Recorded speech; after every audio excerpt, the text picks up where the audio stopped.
finished playing through Persona 3 Reload, Atlus's hot-off-the-presses remake of Persona 3. Reload stands out amongst a crowd of video game remakes that have been released in recent years, in that it's extremely faithful to its original source content. Looking at other popular remakes like the Resident Evil remakes and Final Fantasy VII remakes, the general approach seems to be to deviate from the original to some substantial degree in the name of improvement and modernization of outdated game design philosophy found in the originals, or perhaps in service to expansion of the story or world of the original, to varying degrees of success. Granted, Reload does have some deviations from the original game, but overall, 99% of it feels like you're just playing a prettier version of Persona 3, at least according to series veterans who have been at it longer than I have that I've seen posting about it on the internet. I'm taking the time to qualify all this so I can introduce the concept of this video to you and let you know exactly where I stand as I make it. My first Persona game was Persona 5 Royal, which I played on release back in 2020 when I was stuck at home and had nothing else to do. It wasn't my first contact with the Persona franchise. I had actually tried my hand at playing Persona 3 FES on an emulator back when I was in high school, but had bounced off of it because I couldn't stand that I couldn't control my party members during battle. Similarly, I had tried the original Persona 5 when it first came out, and bounced off of it because I was so put off by the idea that your guns only reloaded their ammo when you left a dungeon, meaning you only got like a single magazine's worth of ammo per visit. Of course, I didn't know at the time that you eventually got Persona abilities that did gun damage later, effectively negating that issue, and that there weren't a ton of shadows that were weak to gun in the first place. But that just goes to show how something small like that can be what makes or breaks your game for who knows how many people. So eventually, when P5R came out and solved the gun ammo issue for me, I gave it a real try and fell in love with the game by the time I finished it. Lo and behold, just a couple months later, Atlus brought Persona 4 Golden to Steam in an unexpected move, and made my summer for 2020 as well by allowing me to also experience that game hot on the heels of my contact high with P5R. So the only thing missing from my Life Sim era Persona trifecta was 3.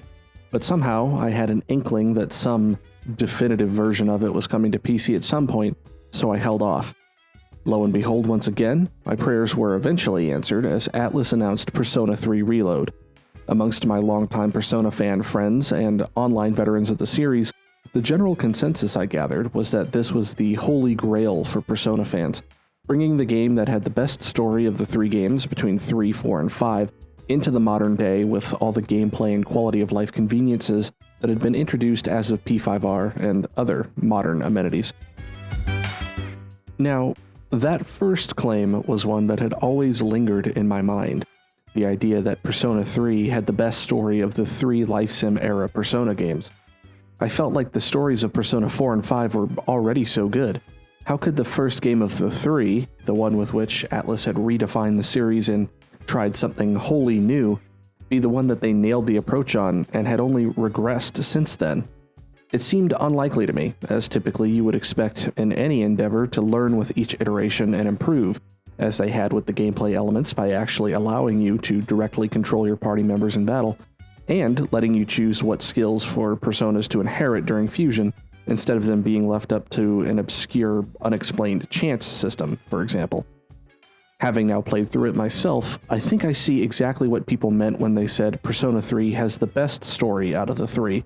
and it's a little more complicated than it sounds, so I wanted to make this video to compare them against each other and highlight the different strengths and weaknesses of each entry. Before diving in, I just want to preface this by saying that this video doesn't necessarily fully agree or disagree with the statement that Persona 3 has the best story. So if you came expecting me to completely agree with it and shit on 4 and 5, or do the opposite, you won't be finding that here. I think the game's simply focused on different things, and I'll be pointing out all the evidence I found in each game that points out what those things are. Secondly, I will be referring to each of the games as just their numbers, but I only played Persona 3 Reload, Persona 4 Golden, and Persona 5 Royal specifically, so those are the specific versions I'm talking about, even if I only refer to them as 3, 4, and 5. The answer will not be taken into account, as that's coming as DLC for Reload in September and isn't out yet, so I only vaguely have any kind of an idea what implications that has on the story. Also, there will be spoilers for Persona 3 Reload, Persona 4 Golden, and Persona 5 Royal. I'll try to be as non-specific as possible to keep them to a minimum, but that's more because I don't really want to get super into the weeds about individual social links or moments. So, just for safety's sake, maybe skip out on this video if you're concerned about any of these games being spoiled for you in any way. With all that out of the way, let's get started.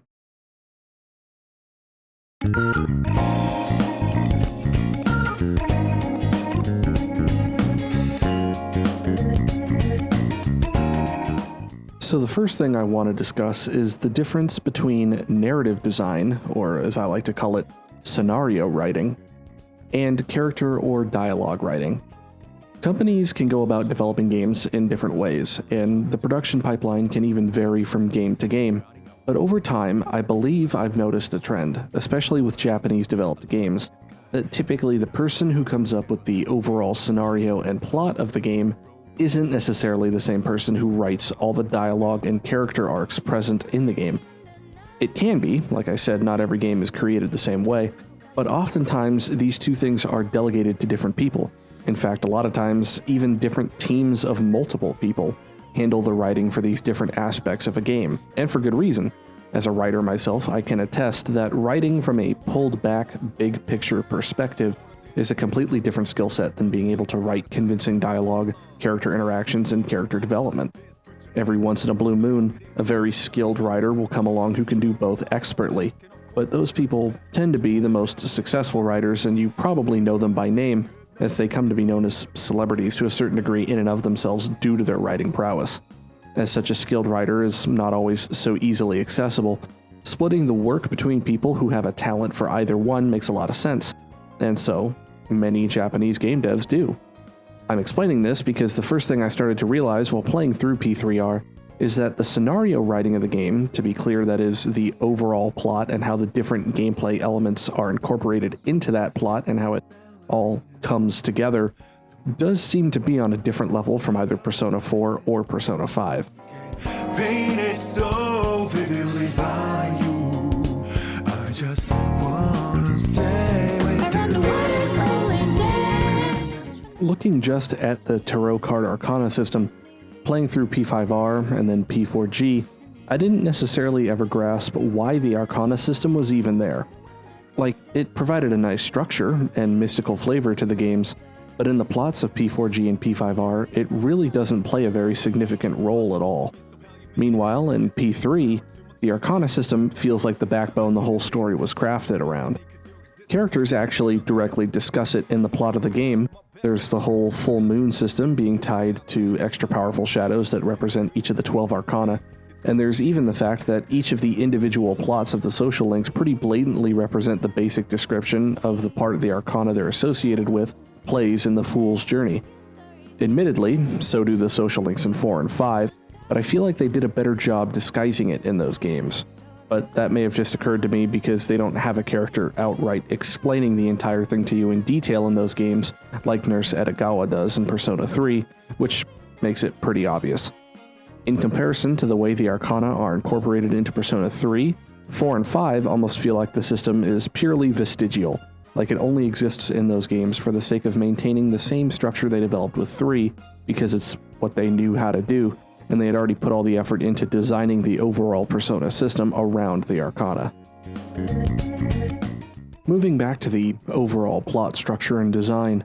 Persona 3 also excels over its successors in how well the different elements of the plot are integrated into one another. After thinking about it, I came to the conclusion that in Persona 4 and 5, there's effectively two plot lines, the real-world plot and the supernatural plot. In Persona 4, the real-world plot is the murders in Inaba and the search for the perp, while the supernatural plot involves the shadow world inside the TV and the character's use of personas. In Persona 5, the real-world plot is the political conspiracy to use cognitive science and the metaverse/other world to manipulate the masses of Japan, and the supernatural plot revolves around that same metaverse/other world, Mementos, Morgana, the fake Igor, and Lavenza/Justine and Caroline. The separation between these two plot lines is reinforced by the fact that characters cannot use their personas or other supernatural abilities while in the real world. While these two plot lines weave and intersect throughout the games, both 4 and 5 eventually reach a point where the real-world plot is more or less resolved, while the supernatural plot goes on for a while longer, leading to the final boss and resolution. And at that point, where the real-world plot is resolved, the two plots diverge from one another and don't feel as cohesive. In Persona 3, the supernatural world is just a specific time of day that happens in the real world, so there's no separate world keeping all the supernatural elements of the plot contained away from the real world. With that in mind, characters can explicitly use their supernatural powers at any time, though we typically only see them do so during the dark hour for the sake of remaining undercover and maintaining the masquerade, as TV Tropes calls it. Not to mention, in Persona 4 and 5, the supernatural part of the world only has effects on the real part of the world when used purposely by a named character. The murders in Inaba are only happening because of Adachi using the shadow world to kill people, and the fog only threatens the real world because of Adachi causing it to, and those things are only happening because Izanami wants them to. The mental shutdown cases only happen in Persona 5 because Akechi is killing people's shadow selves in their palaces or mementos,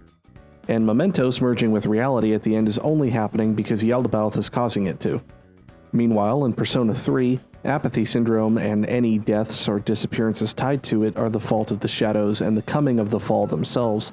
although there are opportunists like Strega who utilize the Dark Hour and the media cover-up of anything pertaining to it to commit private assassinations, knowing that they'll be covered up just like the dead and missing people the shadows cause. This layer of there being some force beyond direct control, even if some can utilize it for their own ends, that is actively affecting the world and its populace in real time, adds extra depth to the plot of Persona 3 in a way that 4 and 5 don't have. Of course, I must acknowledge that technically, the plots of 4 and 5 are spurred by gods toying with humans in the form of Izanami and Yaldabaoth, but ultimately, that still makes it feel less eldritch in a way, knowing there is a specific named entity that you communicate with behind things who is acting with purpose and will to further their own desires like a human would, rather than it being something more akin to a facet of reality or force of nature acting without specific purpose. The closest Persona 3 has is Ryoji, who ends up being a sort of harbinger of the fall, but there's still no reasoning or explicit purpose mentioned. It's literally just that Nyx is coming to end the world, and that's all there really is to it. Of course, there is room for discussion, as Ryoji speculates that the fall is happening because humanity secretly wants to go extinct or something. But this only enhances the story further as there's ambiguity for the audience to consider and discuss. Whereas in 4 and 5, we are explicitly told by the final bosses why they were doing what they were doing, with no room for ambiguity. In Persona 3, with the Dark Hour being this mysterious thing that just sort of started happening after humans at the Kirijo group experimented with things beyond human control, shadows also being somewhat more mysterious in their origins, and Nyx's origins also being a mystery. These were explained in a book, apparently, according to the wiki, and they only reinforce my thoughts on the cosmic horror aspects of Persona 3. There's this thicker air of Lovecraftian vibes that make the story feel darker. In a way, this makes Persona 3 feel more in line with Atlus's earlier games in the SMT franchise, which always had a heavier, darker Lovecraftian vibe to them. To put it another way, because Izanami and Yaldabaoth are named characters with dialogue and faces, sort of, who are manipulating things and causing the story feels lighter because there's a tangible antagonist that can be understood and defeated, and doing so resolves all the problems. Sure, maybe the shadow world personas and all that still exist regardless of the antagonist's presence and involvement, and those are their own mysteries. But the framing of the story kind of makes you feel like the existence of those things don't matter outside the antagonists using them to try and destroy the world or take it over. After all, if those things exist 99% of the time alongside the rest of reality, but humanity neither knows about them or is affected by them in any way, what's the difference between them being there or not being there in the first place? In Persona 3, there's this feeling of increased helplessness, with even Takaya likening the presence of shadows and the people who die to them as being like cars and the deaths caused by vehicular accidents. His comparison makes the existence of shadows feel like a simple fact of life, almost like a force of nature that just sort of happens. At the time he says that, we, as the audience, still believe that defeating the 12 Arcana shadows will remove shadows from the world altogether, at least on a first playthrough. But once we realize that is not the case, it shifts the perspective on the statement from one of a callously indifferent statement coming from a psychopathic Charles Manson wannabe to a more insightful message from the writers on how they want to influence the audience to think about shadows. Funny enough, the whole idea of shadows being born from the collective unconscious of humanity, specifically from their negative emotions, is very similar to cursed spirits and the lore surrounding them in Jujutsu Kaisen. Does this confirm that Akutami Gege is a Persona fan? Honestly, that's actually just a common thing in Japanese stories. This is also a thing in The World Ends With You as well, so it doesn't necessarily mean anything. Another facet of this helplessness is Ryoji telling the party that there is no way to fight Nyx, that the fall is going to happen no matter what, and there's no way to fight it or stop it.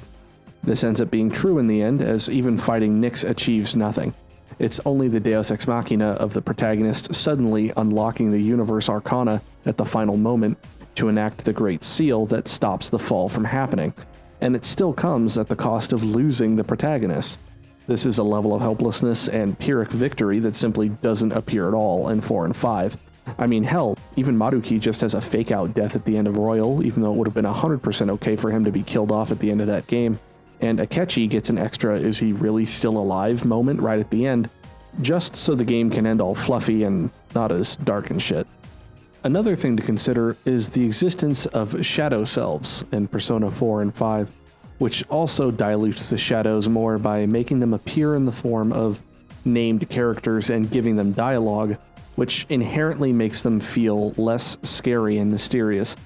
I suppose to a certain degree, since Persona 3 was the first, and the idea of shadows was perhaps less fleshed out than they'd come to be in later entries,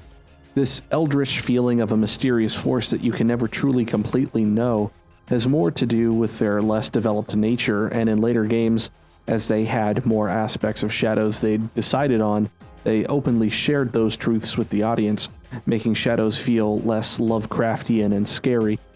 This idea of underdeveloped or explored ideas is one I want to touch on again later, but for now we'll transition from glazing Persona 3 to glazing Persona 4 and 5.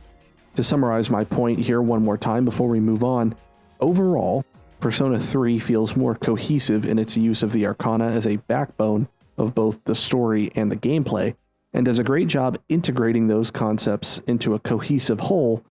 It really nails its themes and broad ideas.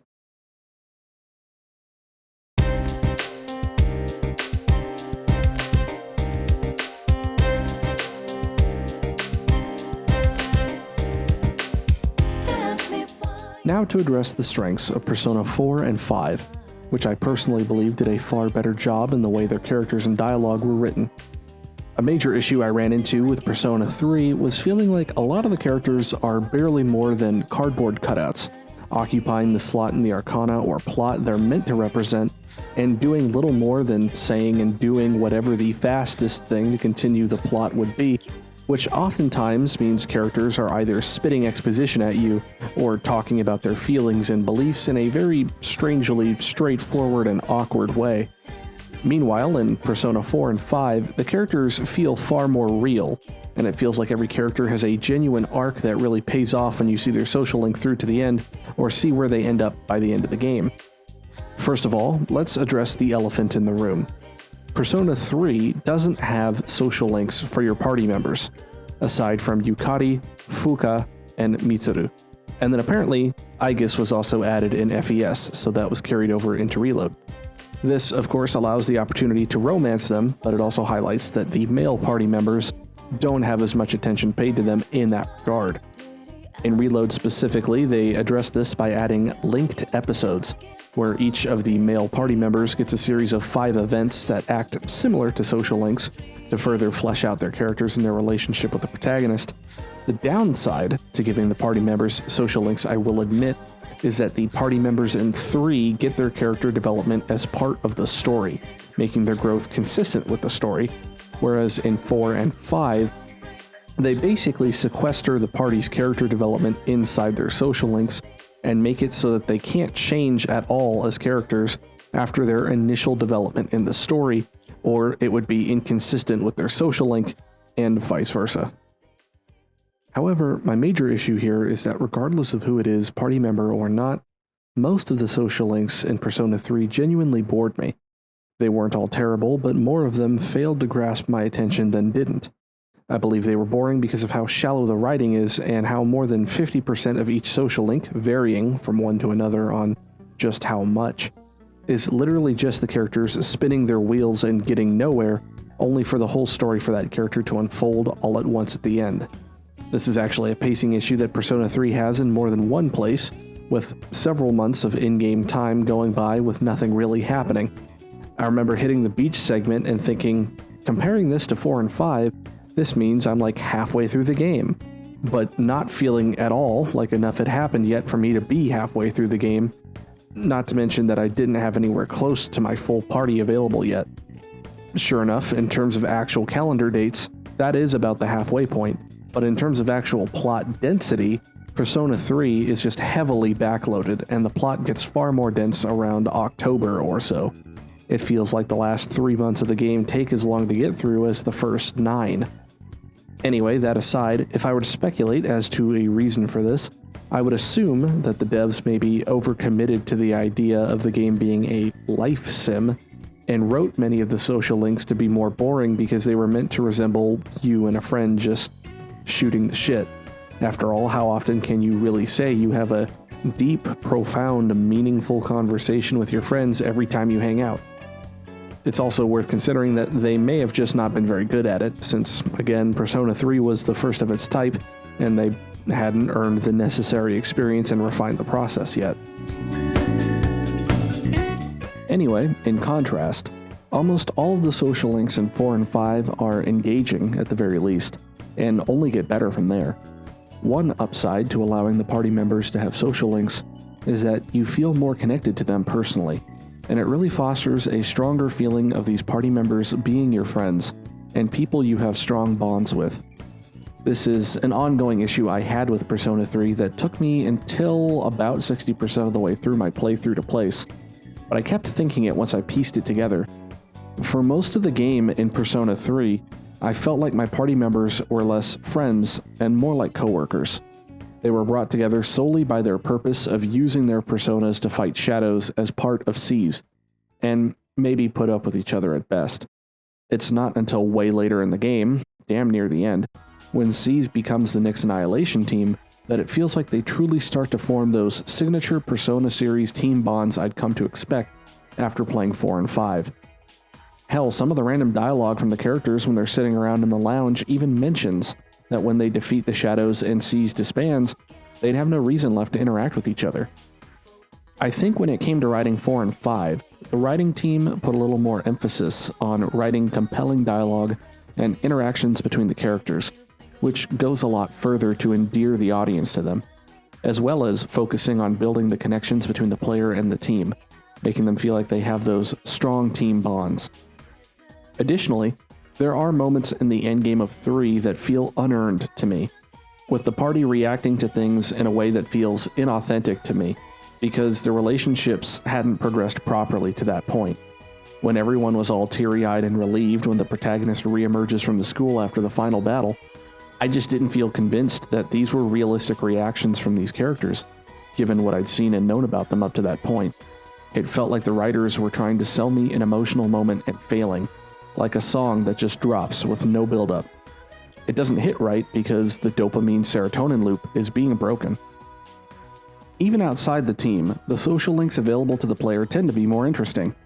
As I mentioned earlier, in Persona 3, the social links seem to spend the majority of their time not going anywhere or drip-feeding the player tiny pieces of information about the character before happening all at once towards the end. Meanwhile, every event for each social link in Persona 4 and 5 feels like something is happening, like you can feel the steps being taken towards a conclusion every time. I think another thing to consider here is the adherence to realism. There's been some games in recent years that challenged the notion that a blind pursuit of realism in games isn't necessarily inherently good. Plenty of people got turned off of Red Dead Redemption 2 because of how its overcommitment to realism negatively affected the pacing of the gameplay, amongst other things. Touching on the idea from earlier that perhaps Persona 3 spent a lot of time in its social link events going nowhere because it seems more realistic as a life sim that way, it's possible that following Persona 3 they realized that the very idea of breaking a friendship down into 10 discrete events wasn't all that realistic to begin with. Sure, you don't always have meaningful, deep conversations with your friends every time you hang out, but it's likely that you also hang out with them more often than you do the social links in Persona games, so there's lots of time being spent together between those conversations that isn't being represented in the social link system Persona uses.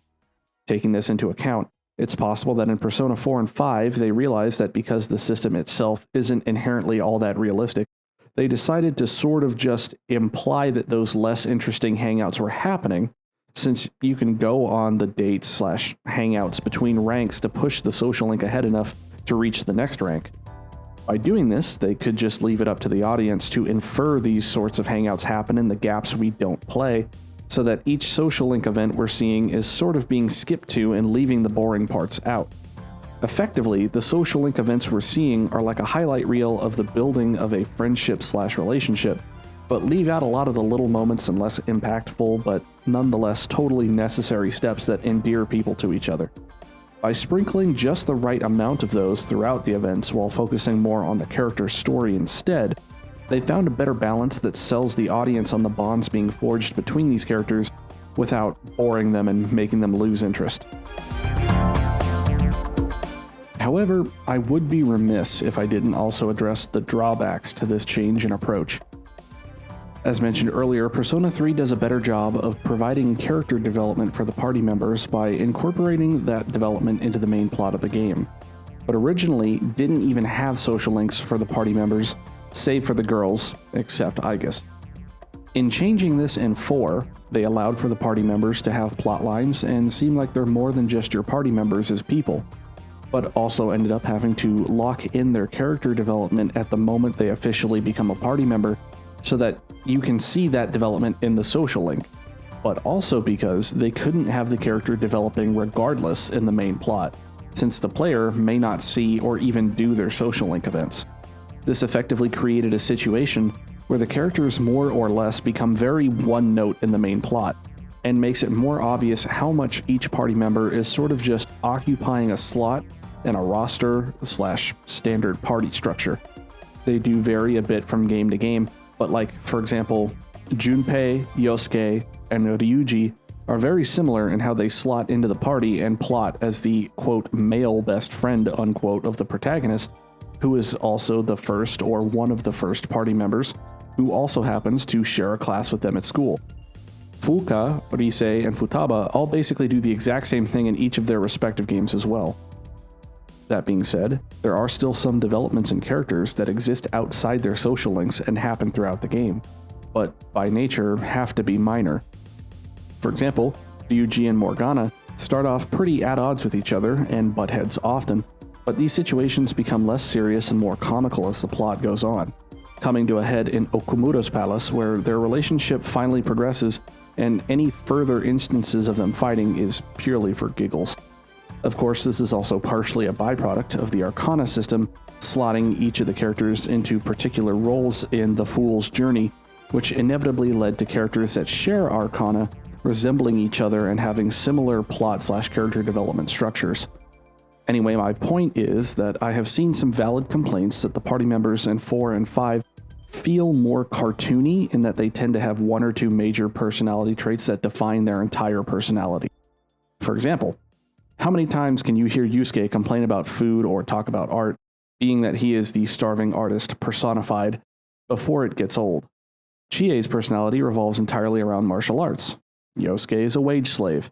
Futaba makes video game and computer puns and references. Teddy and Morgana are weird anthropomorphic animal mascot creatures that don't properly understand social norms all the time and easily go girl crazy. You get the idea. One thing I want to touch on while in this realm of discussion is the reused ideas and concepts from the two previous games in Persona 5. In a way, you can almost conceptualize Persona 5 is a mixture of the best concepts Atlas found in both Persona 3 and Persona 4. They learned that having a central driving mystery to the story helps make it more compelling from Persona 4 and its murder mystery plot, so they introduced the whole half-game flashback and conspiracy plot in Persona 5. Also, Persona 5 reuses the idea that there's a character close to the protagonist who is a traitor of a type, that there's a big plot twist or reveal around when you find out they're evil. Both games even handle the social link progression for that character the same way, by having them progress to a certain point and then stopping until after the reveal, at which point they complete.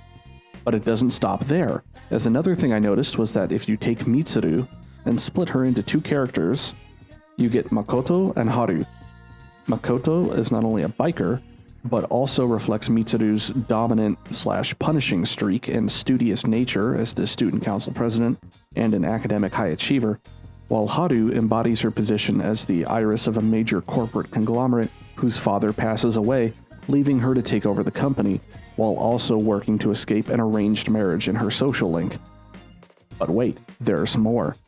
Fuka and Futaba not only have similar names, but also occupy the sensory/navigator role in the party, while also having an interest in technology and computers. Akechi is basically a mashup of Adachi, similar name again, and Naoto as the second coming of the detective prince, but being a traitor who is actually a perpetrator behind the major mysterious conspiracy of the game, who pretends to be friends with the protagonist. Morgana is effectively Teddy, but better executed, almost as if they realized that having a mascot character, so to speak, was great for marketing. Even the idea of the protagonist having a direct connection to one of the major antagonists stemming from events that occurred before the game is something both Persona 3 and 5 share. In a way, you could say that Maruki kind of embodies a similar position in the story of Royal as Ikutsuki does in Persona 3, as a person who positions themselves as important to the protagonist and the rest of the party before becoming a major obstacle for them later, and, once you hit Maruki's reveal, also making them both someone who is aware of and has the capability of interacting with the supernatural portion of the world/plot. And they also both wear glasses, which is very important. It doesn't just stop with characters or story elements either, as Persona 5 effectively took the dungeon design concepts from both Persona 3 and 4 and integrated them into the game. Persona 3's Tartarus is effectively the same thing as Mementos, as a multi-floor dungeon where the layout of each floor is randomly generated each visit. Persona 4 introduced the concept of discrete, individually themed dungeons, but still used the random generation approach to create the layouts. Persona 5 also reused the discrete, individually themed dungeons of Persona 4, but the new thing Persona 5 introduced was to have bespoke, handcrafted layouts made for each of its dungeons. Basically, I'm not trying to say that these games copy each other or anything, but... Again, it's like poetry, so if they rhyme. The last thing I want to address in this section is how the social links for the party members in 4 and 5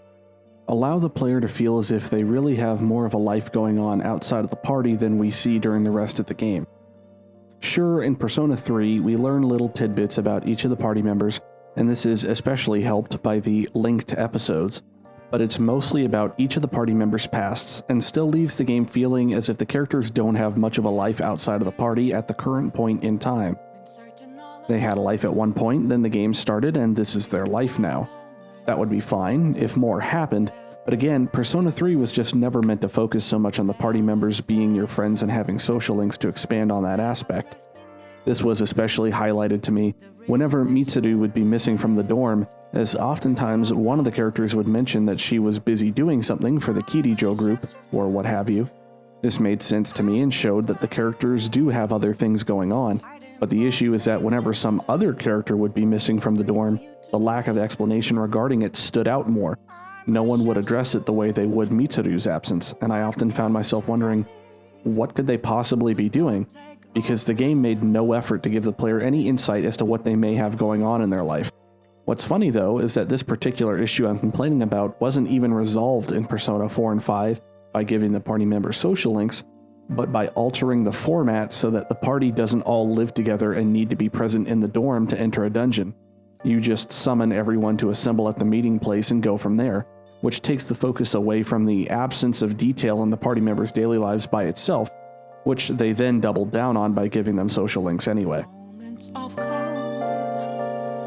nothing left to be found. A mirror right in front of me, that's where I found an empty glass, reflecting the To wrap up, I guess I would say that Persona 4 and 5 did a better job with their character and dialogue writing, but in exchange, they dumbed down the characters to a certain degree in order to make the concept of them being present in the main plot while also having individual stories via their social links work. In making this shift to focusing more effort into writing the characters in a more entertaining way, the overall themes and broad strokes of the plots of 4 and 5 were made simpler to accommodate. Persona 3 is often hailed as having the best story of the three, but I think when people say that, they're mostly talking about its use of the Arcana system, exploration of its overall themes, and general willingness to be more dark and hard-hitting. It may have just been the overall mental state I was in at the time, but I can barely remember a game making me cry as hard as the end of Persona 3 Reload did, except maybe Like a Dragon Gaiden, if you know, you know. And that's certainly not an effect the endings of 4 and 5 can give. While they may be emotional, they don't hit nearly as hard. This is also exemplified by the shift in how characters call forth their personas in 3 versus the other games. In 3, their resolve is meant to be signified via the evoker, symbolically shooting themselves in the head to call their personas.